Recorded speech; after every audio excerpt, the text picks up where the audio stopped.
মানুষের স্বার্থ মিটে গেলে হঠাৎ করে আচরণও বদলে যায়। বুল ট্রেনে যখন উঠেই পড়ো, তবে পরের স্টেশনে নেমে যেও, কারণ যত দূরে যাবে তোমার ফেরার কষ্টটাও ততই বাড়বে। গোপনে সে দান করে যে দাতা, যে দান করার সময় পটু তোলে সে শুধুই বিজ্ঞাপন দাতা। কিছু মানুষ শরীর খারাপে নয়, অন্যের ভালো দেখলেও অসুস্থ হয়ে পড়ে।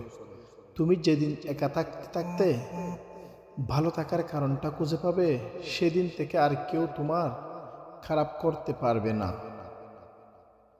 আপন মানুষ বলতে আসলে কিছুই নেই। আপনি যতটাই সফল, ঠিক ততটাই হবে আপনার আপন মানুষের পরিধি।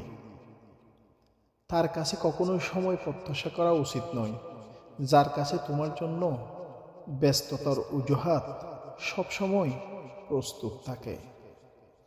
কখনো কখনো ঠোঁট হাসলেও মন হাসতে পারে না। অভিনয়টা নিজের সাথে, নিজের মনের সাথে চলে না। পৃথিবীতে স্বার্থ ছাড়া কিছুই নেই। ঠিক যেমন জ্যোৎস্নার স্বার্থে মানুষ চাঁদকে ভালোবাসে।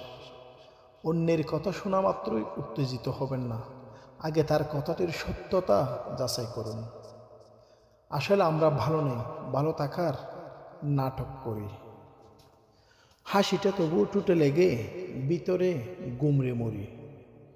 চকচক করলে যেমন শোনা হয় না, তেমনি দামি দামি পোশাক আর কথায় কথায় ইংরেজি বললেই ভালো মানুষ হওয়া যায় না।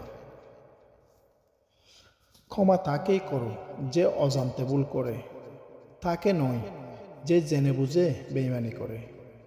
চরিত্র এমন রাখো যেন রাস্তা দিয়ে বাড়ি ফেরা মেয়েটা তোমাকে দেখে ভয় নয়, ভরসা পায়। সম্পর্ক ভেঙে গেলেও দুটি জিনিস থেকে যায়, মায়া এবং অনুভূতি। যেখানে অধিকার অস্তিত্বহীন, সেখানে অভিমান নিতান্তই বোকামি। ছোট্ট একটা মিথ্যার জন্য অনেক বড় বিশ্বাস ভেঙে যায়। যদি সন্তান জানতো একটি ঘুমন্ত সন্তানকে তার অজান্তে তার মাতা পিতা কতগুলো চুমু দেয়,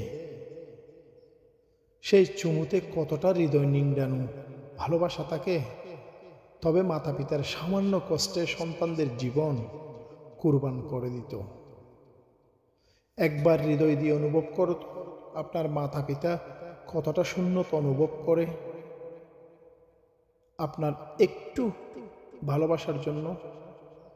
ঘরের চেয়ে দরজা ছোট, দরজার চেয়ে তালা ছোট, চাবি তালার চেয়ে ছোট, কিন্তু একটা ছোট্ট চাবি পুরো ঘর খুলে দেয়। একইভাবে ছোট চিন্তা জীবনের বড় পরিবর্তন আনতে পারে।